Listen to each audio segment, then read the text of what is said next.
नाज़रीन, मैं आपको अपने प्लेटफॉर्म पे खुशामदीद कहता हूँ। नाज़रीन, हम क्योंकि हेल्थ केयर सिस्टम की बात कर रहे हैं, हम प्रेस्क्रिप्शन की बात कर रहे हैं। पूरे जो हेल्थ केयर सिस्टम है उसमें अगरचा हेल्थ केयर प्रोफेशनल इन्वॉल्व हैं, प्रीमिसेस है, इक्विपमेंट्स हैं, ड्रग मैन्युफैक्चरर्स हैं, लेकिन हमने सिर्फ फोकस किया हुआ है प्रेस्क्रिप्शन को और प्रेस्क्राइबर्स को। तो हमारा मौक़िफ़ ये है, जो प्रेस्क्रिप्शन है वो सिर्फ हेल्थ केयर प्रोफेशन में ही इशू नहीं होती, बल्कि ये प्रेस्क्रिप्शन सोशियोलॉजी में, मतलब सोसाइटी में, पॉलिटिकल साइंस में, इकोनॉमिक्स और फिनांस में, बिज़नेस में, और इसके साथ साथ जो दूसरे डोमेन है, वो चाहे मीडिया हो, चाहे इंफॉर्मेशन टेक्नोलॉजी हो, चाहे जुडिशल सिस्टम हो, हर जगह पे ये प्रेस्क्रिप्शन जारी होती है। इवन जो हमारी ज़ाती और शख्सी ज़िंदगी है, जो फैमिली लाइफ है, उसमें भी प्रेस्क्रिप्शन जारी होती है, लेकिन हमें अक्सर ये पता नहीं चलता कि हमारा एक प्रेस्क्राइबर भी है और हमें प्रेस्क्रिप्शन दी जा रही है। जो वालिदैन हैं, पर्टिकुलरली जो वालदा है, वो आपको बचपन से क्योंकि जानती होती है, तो एक माँ से ज़्यादा अपने बच्चे का शनासा कौन हो सकता है। एक माँ से ज़्यादा अपने बच्चे का, अपने बेटे का या बेटी का जो डॉक्टर, फिजिशियन, सर्जन तो दुनिया में कोई नहीं हो सकता। उसकी आइडेंटिफिकेशन, उसकी डायग्नोसिस परफेक्ट और एक्यूरेट होती है। उसे पता चल जाता है कि उसके बच्चे या बच्ची को बुखार है, भूख लगी हुई है, या कोई उसका और तकाजा है। तो गोया जो वालदा है वो पहली प्रेस्क्राइबर होती है बनी नोए इंसान में, इंसानी ज़िंदगी में। और ये हम क्योंकि इंसानों की बात कर रहे हैं, हम क्योंकि एनिमल की, फिशरी की, पोल्ट्री की, बर्ड्स की बात नहीं कर रहे, तो इसलिए बनी नोए इंसान में बहरहाल हमें पता है कि जो वालदा है वो प्रेस्क्राइब करती है, वो सजेस्ट करती है, वो अपने बच्चे की, बेटे की केयर भी करती है। वो अपने ममता की वजह से ये सारी एक्टिविटी परफॉर्म करती है। फिर उसके बाद जो वालिद है इंसान का, वो पूरे माशरे और पूरी सोसाइटी से लड़ जाता है। वो वक़्त और हालात के सारे चैलेंज से नबूस्ते आज़मा होते हुए अपने परिवार को, अपनी फैमिली को, अपने बच्चों को बचाता है और आगे से आगे बढ़ाता है। तो वो भी मैं समझता हूँ कि एक प्रेस्क्राइबर है जो अपने पूरी फैमिली को, अपने कुंबे को, ख़ानदान की हर लेवल पर प्रोटेक्शन करता है और आगे लेके चलता है। इसके साथ साथ एक और भी फ़िलासफ़ी आपके साथ हमने शेयर की थी कि जो प्रेस्क्राइबर है उसके लिए कुछ रिक्वायरमेंट्स हैं, कुछ पैरामीटर्स हैं जिसके लिए उसको क्वालिफाई करना चाहिए। उसकी इल्मी सतह इस लेवल पे होनी चाहिए कि जो चीज़ वो रिकमेंड कर रहा है, जो सजेस्ट कर रहा है, जो प्रेस्क्राइब कर रहा है, उसके वो सारे pros and con, plus and minus, उसके सारी एक्टिविटी को वो जानता हो। उसकी जो मंतकी एतबार से, इल्मी एतबार से वो सारी चीज़ों को जानता हो, जो चीज़ वो एडवाइस कर रहा है।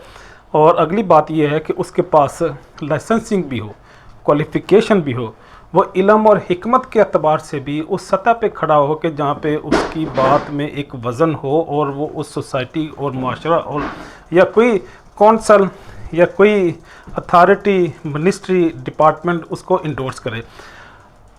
आज से पहले, मतलब 100 साल पहले या 500 साल पहले, जो ये जब रेगुलेटरी अथॉरिटीज़ नहीं थी, जब स्टेट और पावर और हुकूमत भी नहीं थी, जब सिर्फ माशरे और कौमें ही मौजूद थी, तो वहाँ पे ये माशरे और कौमें ही फैसला करती थी कि किस आलम की, किस स्कॉलर की बात मानी जाए, किस सरदार और बादशाह को वैल्यू दी जाए। लेकिन आजकल के दौर में क्योंकि चीज़ें ज़्यादा ऑर्गेनाइज हो गई हैं, हमारे पास जुडिशल सिस्टम मौजूद है, हमारे पास गवर्नमेंट की एडमिनिस्ट्रेशन मौजूद है, हमारे पास अथॉरिटी और मिनिस्ट्री और डिपार्टमेंट्स मौजूद हैं, और आजकल के दौर में तो पूरा सोशल मीडिया हमारे साथ खड़ा है। और इल्म का ख़जाना, जो इल्म का सोर्स है, एक बड़ा सोर्स हमारे हाथ में सेल फ़ोन की शक्ल में मौजूद है। और वहाँ पे सर्च इंजन हैं, वो डिफरेंट सर्च इंजन को इस्तेमाल करते हुए हम डिफरेंट जो साइंटिफिक सोर्स या इंफॉर्मेशन सोर्स को एक्सेस करते हुए जो रिक्वायर्ड इंफॉर्मेशन है वो ले सकते हैं। वो विकीपीडिया भी हो सकता है, वो इंसाइक्लोपीडिया भी है, और भी जो डिफरेंट प्रोफेशनल सोर्स हैं, साइंटिफिक सोर्स हैं जो अवेलेबल हैं, जहाँ से हम इंफॉर्मेशन ले सकते हैं। लेकिन बात क्योंकि प्रेस्क्रिप्शन की हो रही थी, तो अगर इल्म और हिकमत के अतबार से देखें, अख्तियारात और ताकत और अक़्तदार के अतबार से देखें, तो सबसे ज़्यादा इस्तहक़ाक़ हमारे अल्लाह का है, क्योंकि वो खालिक है, वो मालिक है, उसके पास ही सारी ताकत है। अगर हम इल्मी अतबार से भी देखें तो वो इल्म के अतबार से भी सबसे आला है। और ये इल्म का एक छोटा सा हिस्सा अल्लाह ने जब बनी नौ इंसान को दिया, तो इस इल्म की फजीलत ही की बुनियाद पे हम अशरफुल मखलूक़ात बन गए, और इल्म ही की वजह से पूरे जो फरिश्ते थे वो हमारे सामने सजदा रेज़ हो गए। तो गोया जो इल्म जो है वो भी प्रेस्क्रिप्शन की एक रिक्वायरमेंट है, और सबसे बड़ा जो प्रेस्क्राइबर है वो अल्लाह की ज़ात है, और जिसने हमें अपने अहकामात की शक्ल में जो डिवाइन डॉक्ट्रिन्स है, जो होली बुक्स हैं, उसकी शक्ल में हमें प्रेस्क्रिप्शन अता की हैं। वो चाहे तौरात हो, चाहे अंजील हो, ज़बूर हो, और आखिरी अल्लाह की किताब कुरान हो, ये हमारे पास प्रेस्क्रिप्शन की शक्ल में मौजूद हैं। वहाँ पे कोड ऑफ लाइफ भी मौजूद है, वहाँ पे गाइडलाइन भी मौजूद हैं कि बनी नौ इंसान ने ज़िंदगी किस तरह से बसर करनी है। लेकिन ये क्योंकि हम समझते हैं जो ताकत है, जो अक़्तदार है, बादशाही है, वो अल्लाह से बिलोंग करती है। उसकी मर्ज़ी के बगैर ना किसी को इज़्ज़त मिल सकती है, ना किसी को बादशाहत मिल सकती है, ना किसी को ताकत और अक़्तदार मिलता है। तो गोया जो प्रेस्क्राइबर के पास जो अथॉरिटी है, जिसकी बुनियाद पे वो प्रेस्क्राइब करता है, कुछ चीज़ें एडवाइस करता है, रिकमेंड करता है, वो भी क्योंकि अल्लाह की दी हुई ताकत और अख्तियार को इस्तेमाल करता है। तो मैं समझता हूँ कि वो इस दुनिया में बनी नौ इंसान में माशरे के अंदर अल्लाह का एक नुमाइंदा है, और उसकी नुमाइंदगी का बहरहाल उसको पास भी रखना चाहिए, और उसका लिहाज और एहतराम भी करना चाहिए। बात को आगे बढ़ाते हैं। प्रेस्क्रिप्शन के हवाले से मैंने पहले बताया था कि हमारे पास दो तरह की प्रेस्क्रिप्शन है, एक मैंडेटरी है, दूसरी ऑप्शनल है। ऑप्शनल में हमारे पास राइट ऑफ रिफ्यूज़ है, लेकिन जब मैंडेटरी हो जाती है, जब वो अल्लाह के किसी अहकाम हुक्म की शक्ल में हमारे सामने आ जाती है, या जुडिशल प्रोसेस से होते हुए हमारे पास जब आ जाती है, या किसी बोर्ड या किसी अथॉरिटी की तरफ से अगर नोटिफिकेशन या ऑर्डर आ जाता है, तो फिर उसमें हमारे पास सेकंड ऑप्शन मौजूद नहीं होती, क्योंकि पूरी डिस्कशन के बाद वो एक डिसीजन की शक्ल में हमारे पास आती है, जिसको फिर गवर्नमेंट के या लोकल सोसाइटी के जो सरदारान हैं, जहाँ पे कोई ऐसी गवर्नमेंट की रेट मौजूद नहीं है, दुनिया में ऐसे कई सारे इलाके हैं जहाँ पे कोई गवर्नमेंट नहीं है, तो वो लोकली लोग अपने जुडिशल सिस्टम इस्टेब्लिश करते हैं, जिसको जरगा भी कहते हैं, जिसको पंचायत भी कहते हैं। फिर उनकी रिस्पॉन्सिबिलिटी हो जाती है कि वो उसको इन्फोर्स करें। लेकिन बहरहाल जो मैंडेटरी प्रेस्क्रिप्शन है, उसके पास आपके पास ना राइट ऑफ रिफ्यूज़ है, ना आपके पास उसको डिक्लाइन कर सकते हैं, आपके पास कोई सेकंड ऑप्शन मौजूद नहीं होती। हम इस पे भी ज़्यादा बात नहीं करते क्योंकि बात लंबी हो गई है। मैं अपने मौजू की तरफ वापस आना चाह रहा हूँ। मैं असल में आपसे जो बात शेयर करना चाह रहा हूँ वो ये है कि दुनिया में जो मेरे स्टाफ ने इंफॉर्मेशन कलेक्ट की है, इसके मुताबिक 15 प्रेस्क्राइबर्स हैं। मैं उनमें मुमकिन है जो पेरेंट्स है, फिर फिलोसफिकली अल्लाह की ज़ात को उसमें डिस्क्राइब नहीं करता, लेकिन साइंटिफिकली, प्रोफेशनली और बाकी इल्मी अतबार से, एकेडमिकली अगर मैं देखूं तो दुनिया में हमारे पास 15 प्रेस्क्राइबर्स हैं। 15 डिफरेंट टाइप्स ऑफ द प्रेस्क्राइबर्स हैं जो प्रेस्क्रिप्शन करते हैं। प्रेस्क्रिप्शन में सिर्फ मेडिकेशन ही नहीं आती, बल्कि प्रेस्क्रिप्शन में ऐसी एक्टिविटी भी हो सकती है, वो कोई एक्सरसाइज भी हो सकती है, वो कुछ स्पीकिंग के हवाले से भी कोई एक्टिविटी हो सकती है, वो आपके बिहेवियर और आपकी और ईटिंग के अतबार से, ड्रेसिंग के अतबार से भी कोई एक्टिविटी हो सकती है, वो भी प्रेस्क्रिप्शन के ज़मरे में आएगी। तो जो फर्स्ट टाइप ऑफ द प्रेस्क्राइबर्स है, जो क्वालिफाइड प्रेस्क्राइबर्स हैं, जो लाइसेंस्ड प्रेस्क्राइबर्स हैं, जिसको इंडोर्स किया गया है डिफरेंट काउंसिल्स ने, डिफरेंट डिपार्टमेंट्स ने, तो वो हमारे पास जो फर्स्ट कैटेगरी है वो हेल्थ केयर प्रोफेशनल्स हैं। उसमें ये न्यूरोलॉजिस्ट हो सकते हैं, साइकोलॉजिस्ट हो सकते हैं, साइकोलॉजिस्ट नहीं बल्कि जो ईएनटी के एक्सपर्ट हो सकते हैं, पल्मोनोलॉजिस्ट हैं, फिर हेपेटोलॉजिस्ट हैं, फिर गैस्ट्रोएंटरोलॉजिस्ट हैं। पूरे हमारी फिजियोलॉजी के जितने भी एक्सपर्ट हैं, बॉडी के जितने भी मेडिकल एक्सपर्ट हैं, वो सारे मेडिकल प्रोफेशनल में आ जाएंगे। ये भी प्रेस्क्राइबर्स हैं। साइकोलॉजिस्ट हैं, कई सारे ऐसी साइकोलॉजिकल डिजीज़ हैं जिसको एड्रेस करने के लिए हमारे पास साइकोलॉजिस्ट हैं जो प्रेस्क्राइब करने की अथॉरिटी रखते हैं। तीसरा जो है वो सोशल साइंटिस्ट हैं। सोशल साइंटिस्ट भी अपनी प्रेस्क्रिप्शन करते हैं इस सोसाइटी के अंदर, माशरे के अंदर पीस और हार्मनी इस्टेब्लिश करने के लिए। वो अपने लेवल पर डायग्नोज करते हैं, इंफॉर्मेशन और मेटा डाटा कलेक्ट करते हुए रेट्रोस्पेक्टिव प्रोस्पेक्टिव स्टडी करते हैं। उसके बाद अपनी फाइंडिंग की बुनियाद पे वो इंडिविजुअल या कलेक्टिव रिकमेंडेशन देते हैं और प्रेस्क्रिप्शन जारी करते हैं। उसके बाद हमारे पास सोशल वर्कर्स हैं, फिर फिजियोथेरापिस्ट हैं जो पेशेंट की जो फिजियोलॉजी है, फिजियोलॉजी मीन उसकी मसल और बोन को पर्टिकुलरली वो एड्रेस करते हैं, तो उनकी करेक्शन के लिए वो डिफरेंट प्रेस्क्रिप्शन जारी करते हैं। गवर्नमेंट ऑफिशियल्स हैं, वो चाहे फूड अथॉरिटी के भी हो सकते हैं, फार्मास्यूटिकल के भी एक्सपर्ट हो सकते हैं, वो जुडिशल डिपार्टमेंट के मतलब मिनिस्ट्री ऑफ जो लॉ है उसके भी रिप्रेजेंटेटिव हो सकते हैं। वो अपनी ऑब्जर्वेशन के मुताबिक जो उनके पास फाइंडिंग आती है, इंफॉर्मेशन आती है, तो वो माशरे को, पब्लिक को, लोगों की सेफ्टी के लिए फिर प्रेस्क्रिप्शन कर सकते हैं। वो नोटिफिकेशन की शक्ल में भी हो सकती है, एक आर्डर की शक्ल में भी हो सकती है, और वो विज़िट और इंस्पेक्शन की शक्ल में भी हो सकती है। वो डिफरेंट फैक्ट्रीज, प्रीमिसेस या इंडिविजुअल्स को वो डिटेन करके उनसे फर्दर जो भी उनके प्रोटोकॉल हैं उसके मुताबिक आगे चलते हैं। फिर आगे हमारे पास जो छठी है वो एजुकेशनिस्ट हैं।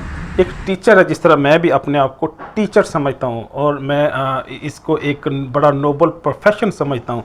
तो हम, मेरे जैसे या मेरी कम्युनिटी के लोग जो उस्ताद हैं, जो टीचर्स हैं, जो रिसर्चर्स हैं, प्रोफेसर हैं, ये लोग भी प्रेस्क्राइब करते हैं। इनके जो पेशेंट होते हैं वो अमूमन लिसनर्स हैं, वो ऑडियंस हैं, वो स्टूडेंट्स हैं। उनके सामने हम अपना बयानिया, अपनी इंफॉर्मेशन वो रख देते हैं। और जो टीचर का मुकाम है, जो स्कॉलर्स का है, जो रिसर्चर और मुहक्किक का मुकाम है, हम ड्राइव नहीं करते लोगों को, हम अपने स्टूडेंट्स को, अपने फॉलोअर्स को कंट्रोल नहीं करते, हम उनको डिक्टेट नहीं करते। हम इंफॉर्मेशन दे देते हैं, बाकी उन्होंने जो भी करना होता है वो कर लें। वो अपने दलाइल की बुनियाद पे, अपने अक्ल और फहम की बुनियाद पे फ़ैसला हम स्टूडेंट्स पे छोड़ देते हैं, लिसनर पे छोड़ देते हैं, ताकि इल्म और तहकीक का जो दरवाज़ा है वो किसी भी सतह पे बंद ना हो, बल्कि वो आगे से आगे बढ़ता रहे। और ये जो इल्म का बहता हुआ दरिया है, ये दरिया वन साइड नहीं होना चाहिए, ये डोल होना चाहिए, ये चलता ही रहना चाहिए। ताकि तो इस जो मैं बात करना चाह रहा हूँ वो ये है कि जो उस्ताद है, जो टीचर है, जो रिसर्चर्स है, वो डिक्टेट नहीं करते, कंट्रोल नहीं करते। वो अपने स्टूडेंट्स को भी आज़ादी देते हैं कि वो अपनी ओपिनियन को, अपनी राय को डिस्क्राइब करें। फिर जुडिशल लीगल एक्सपर्ट्स हैं, जो जुडिशरी के लोग हैं, वो भी अपनी प्रेस्क्रिप्शन देते हैं। वो चाहे अपनी जजमेंट की शक्ल में दें, चाहे आर्डर की शक्ल में दें। वो जो कोर्ट ऑफ लॉ है उसकी कोई डिसीजन हो सकता है, तो वो भी अपनी बहरहाल प्रेस्क्रिप्शन करते हैं। एग्रीकल्चर और फूड साइंटिस्ट हैं जो अपनी रिकमेंडेशन देते हैं फूड सेफ्टी के हवाले से, या एग्रीकल्चर में जो पेस्टिसाइड्स है या फर्टिलाइज़र है, इस तरह की भी और भी अगर चैलेंजेस होंगे तो ये एग्रीकल्चर और फूड साइंटिस्ट भी प्रेस्क्राइब करते हैं और अपने फील्ड में, अपने डोमेन में रहते हुए अपना बेहतरीन प्रोफेशनल रोल प्ले करते हैं। फार्मासिस्ट हैं, फार्मासिस्ट भी प्रेस्क्रिप्शन करते हैं। ये डिपेंड करता है वो प्रोविंशियल या फेडरल रूल पे कि कई सारी ऐसी डिजीज़ हैं जिसके लिए फार्मासिस्ट प्रेस्क्रिप्शन कर सकता है। जमा तफरीक हो सकती है, कुछ मुमकिन है कुछ स्टेट्स में 25 हो, कुछ स्टेट में 100 हो, लेकिन बहरहाल फार्मासिस्ट प्रेस्क्राइब करता है और प्रेस्क्रिप्शन वो इशू करता है पेशेंट के लिए। स्टाफ नर्सेज भी प्रेस्क्राइब करती हैं, वेटनेरियन हैं, डेंटिस्ट हैं, और 13 जो टाइप्स है प्रेस्क्राइबर्स की, वो हमारे पेरेंट्स हैं। जो पेरेंट्स हैं, वालदैन हैं, मैं समझता हूँ कि इससे ज़्यादा सिंसियर रिश्ता दुनिया में और क्योंकि कोई नहीं होता, और बेलौस जिन्हें आपसे कोई मफाद भी नहीं होता, तो वो भी प्रेस्क्राइबर्स होते हैं। और वो कहते हैं ना कि जिसने वालदैन की झटके नहीं खाई, मार नहीं खाई, तो वो दुनिया में अमूमन फिर उसे माशरे की सुननी पड़ती है। जो घर में अपने वालदैन की झटके नहीं खाता, मार नहीं खाता, उसे फिर माशरे की और समाज की वो झटकें खानी पड़ती हैं। उनसे उसने रुसवाई उठानी पड़ती है। बहरहाल ये लोगों का एक सेइंग है जो काफ़ी मरूफ है, प्रोवर्ब है। कई सारे ऐसे रिलीजनिस्ट हैं जो अपनी प्रेस्क्रिप्शन जारी करते हैं। वो किसी चर्च का फादर भी हो सकता है, वो प्रीस्ट भी हो सकता है, वो पोप है, फिर इसी तरह कोई पंडित भी हो सकता है, कोई बाबा, कोई गुरु, कोई मुर्शद, कोई पीर भी हो सकता है। फिर इस्लामिक सोसाइटी में कई सारे मौलाना और मौलवी हजरात हैं जो अपनी रिकमेंडेशन देते हैं और वो तवीज़ और दागे भी देते हैं मतलब डिज़ीज़ की ट्रीटमेंट के लिए। कई सारी ऐसी स्पिरिचुअल कॉम्प्लिकेशंस हैं जिसके लिए वो अपने अपने अकायद के अतबार से जो जोगी हैं, योगी हैं, ज्योतिषी हैं, वो भी अपनी स्पिरिचुअल और रिलीजियस बिलीव के अतबार से प्रेस्क्रिप्शन जारी करते हैं। इनको हम रिलीजनिस्ट कहते हैं। और जो आखिरी टाइप है प्रेस्क्राइबर्स की, वो मिसलिनियस है। मिसलिनियस में जितने भी इन 15 में से या 14 में से मिसिंग हैं उनको हम इस अदर्स या मिसलिनियस कैटेगरी में डाल देते हैं। इसमें एक अज़राए तफन्नो जो बेगम है, जो आपकी लाइफ पार्टनर है, जो बीवी है, वो भी प्रेस्क्राइबर्स है घर के अंदर। वो भी अगर आपको कुछ चीज़ रिकमेंड करती है, सजेस्ट करती है, तो वो भी मैं समझता हूँ कि वो भी कोर्ट ऑफ लॉ की शक्ल में, एक जजमेंट की शक्ल में आपको एक्सेप्ट करनी चाहिए। इसी में ही आपकी, मैं समझता हूँ कि अफादियत है, इसी में ही आपकी जो फ़ायदा है। इसी तरह जहाँ पे आप जॉब करते हैं, जो आपका एम्प्लॉयर है या आपका बॉस है, वो भी एक प्रेस्क्राइबर ही है जो आपको ट्रेनिंग भी देता है, आपको हेल्प भी करता है, आपको गाइड भी करता है ताकि उसका इंस्टीट्यूशन, उसका बिज़नेस, उसका कारोबार ज़्यादा बेहतर अंदाज में आगे से आगे बढ़ता चला जाए। तो गोया ये 15 different types of the qualified prescriptions हैं जो प्रेस्क्रिप्शन हम इस माशरे में, इस दुनिया में भरे हुए इंसान के लिए जारी करते हैं। उम्मीद है ये इन्फॉर्मेशन आपको ज़िंदगी में किसी न किसी लेवल पे बहरहाल हेल्प आउट करेगी। तो इजाज़त चाहूँगा। अल्लाह हाफिज़।